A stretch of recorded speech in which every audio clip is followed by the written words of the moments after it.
Assalamualaikum warahmatullahi wabarakatuh. Waalaikumsalam warahmatullahi wabarakatuh. Alhamdulillahillazi nahmaduhu wa nasta'inuhu wa nastaghfiruhu wa na'udzu billahi min syururi anfusina wa min sayyiati a'malina may yahdihillahu fala mudilla lahu wa may yudlil fala hadiya lahu. Asyhadu an la ilaha illallah wahdahu la syarika lah wa asyhadu anna Muhammadan abduhu wa rasuluh. Allahumma shalli ala sayyidina Muhammad wa ala alihi wa sahbihi ajma'in. Qala Allah ta'ala fil Qur'anil Karim, a'udzu billahi minasy syaithanir rajim. Bismillahirrahmanirrahim. Wa qadara rabbuka alla ta'budu illa iyyahu wa bil walidayni ihsan. Shadaqallahul 'azim. Amma ba'd.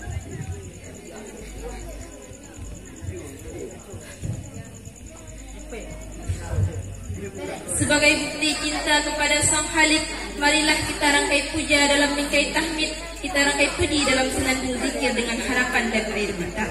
Semoga mahabbah kian bersemi, ibadah semakin bermakna, rezeki semakin berlimpah.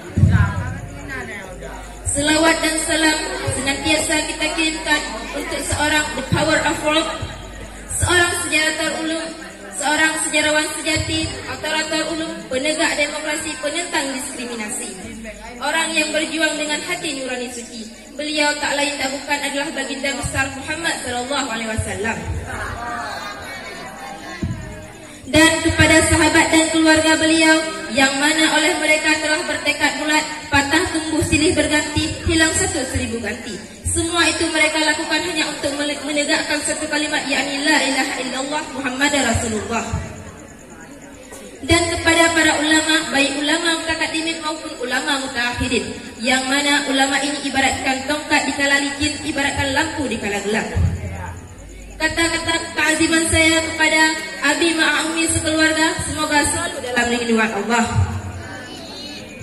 Dan kepada seluruh dewan guru Dayat Al-Huda, dan kepada Dewan Hakim yang sedang menghakimi saya, dan tak lupa pula kepada hadirin dan hadirat yang dirahmati Allah.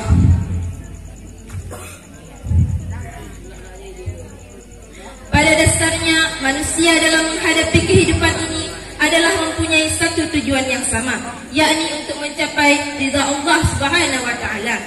Oleh karenanya pada malam hari ini saya yang serba kekurangan ini ingin memaparkan satu cuplikan yang bertajuk berbakti kepada kedua orang tua. Sesungguhnya tidak ada orang yang begitu besar jasanya kepada kita sebagai anak selain kedua orang tua. Oleh karenanya berbakti kepada kedua orang tua menjadi sebuah keharusan bagi kita. Tidak ada orang yang berbuat buruk kepada kedua orang tuanya kecuali orang itu berperangai buruk dan kasar. Sesungguhnya Allah dan para rasulnya serta para ulama sejak masa Nabi Adam hingga saat ini selalu menekankan betapa pentingnya berbakti kepada kedua orang tua dan akibat daripada menurhakai keduanya. Allah Subhanahu wa taala berfirman dalam surah Al-Isra ayat 23 yang berbunyi, A'udzubillahi minasyaitonir rajim. Bismillahirrahmanirrahim. Wa qadara rabbuka alla ta'budu illa iyyahu wa bil walidayni ihsan. Imma yablughanna indakal kibara ahaduhuma aw kilahuma fala taqul lahumu uffin wa la tanharhuma wa qul lahumu qawlan karim.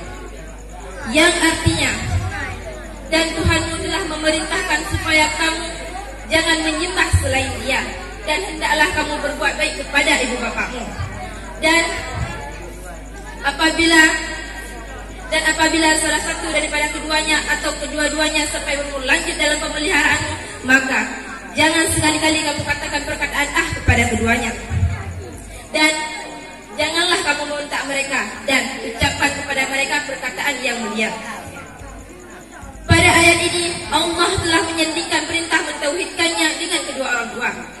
Hal ini menunjukkan betapa agungnya kedudukan orang tua ini. Masyarul muslimin dewan juri yang saya muliakan, Rasulullah sallallahu alaihi wasallam menyatakan bahwa dosa terhadap kedua orang tua merupakan salah satu dosa yang besar. Akan tetapi sangat disayangkan dari banyak manusia yang hidup di zaman ini sudah tidak tahu bagaimana caranya memperlakukan kedua orang tua. Kita sering menyaksikan bagaimana interaksi seorang anak dan orang tua yang sangat tidak layak dipertontonkan di depan mata kita maupun dari berbagai media yang tersebar luas di tengah kita.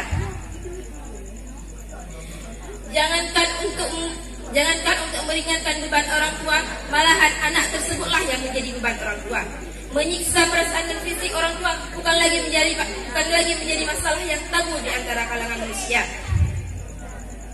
Menelantarkan mereka, bahkan sampai rela membunuh mereka hanya karena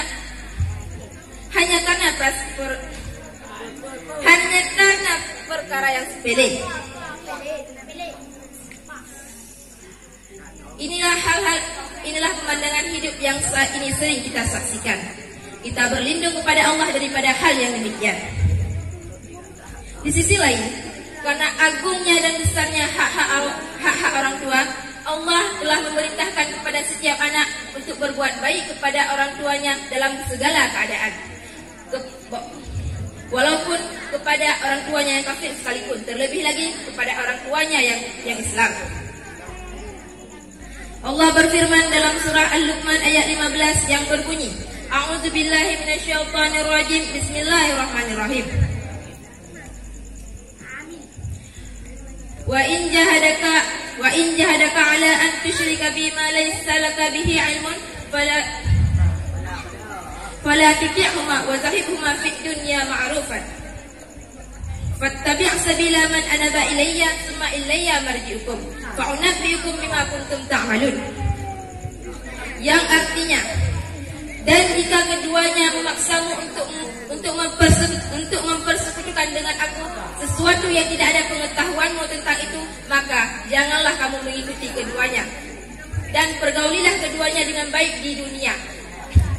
Dan maka ikutilah jalan orang yang kembali kepadaku, kemudian hanya kepadakulah kembalimu. Maka aku beritahukan kepadamu apa yang telah kamu kerjakan. Hal ini tidak berarti kita harus taat kepada keduanya, karena Rasulullah SAW bersabda, tidak ada ketaatan kepada makhluk dalam hal kemaksiatan kepada Allah. Ma'asyiral muslimin, dewan juri yang saya muliakan, jika setiap orang ingin menghitung jasa orang tua terhadap dirinya, maka tak seorang pun dapat menghitungnya, apalagi membalasnya. Rasulullah SAW bersabda, tidak mungkin seorang anak dapat membalas jasa kedua orang tuanya kecuali apabila ia mendapatinya sebagai budak, lalu dibelinya dan dibebaskannya. Pada suatu ketika, Ibnu Umar radhiyallahu anhu melihat seorang laki-laki menggendong ibunya di atas pundaknya. Kemudian pada suatu ketika Ibnu Umar radhiyallahu anhu melihat seorang laki-laki menggendong ibunya di atas pundaknya ketika tawaf di sekitaran Ka'bah dalam rangkaian ibadah haji. Kemudian laki-laki tersebut berkata kepada Ibnu Umar, "Wahai Ibnu Umar, apakah dengan ini engkau telah melihatku membalas kebaikan ibuku?" Ibnu Umar menjawab, "Belum, walau sedikit pun kebaikannya. Akan tetapi engkau telah berbuat baik. Maka demi Allah, engkau akan mendapatkan pahala yang besar karena kebaikan yang sedikit ini."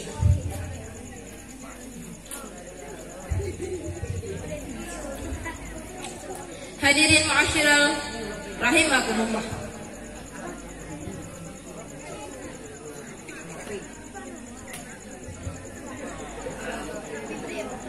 Ibnu Mas'ud radhiyallahu anhu pernah bertanya kepada Rasulullah tentang amalan-amalan yang paling dicintai oleh Allah. Maka Rasulullah SAW menjawab, salat tepat pada waktunya, berbuat baik kepada kedua orang tua, dan jihad fi sabilillah. Orang tua merupakan pintu syurga yang luas bagi orang yang ingin masuk ke dalamnya. Celakalah bagi orang yang masih dapat bertemu dengan kedua orang tuanya, namun dia terhalang dari mengecap manis dan indahnya pintu syurga. Kesimpulannya adalah kita sebagai anak diwajibkan untuk berbuat baik kepada kedua orang tua. Janganlah mendurhakai keduanya, karena itu merupakan penghalang kita dari syurga. Akhiru kalam, wabillahi taufiq wal hidayah. Wassalamualaikum warahmatullahi wabarakatuh. Waalaikumsalam warahmatullahi wabarakatuh. Yang barusan tampil adalah pemegang nomor undian 19 atas nama Tunku T. Safira Mustaqilla, utusan dari lokal Tunku Mundani.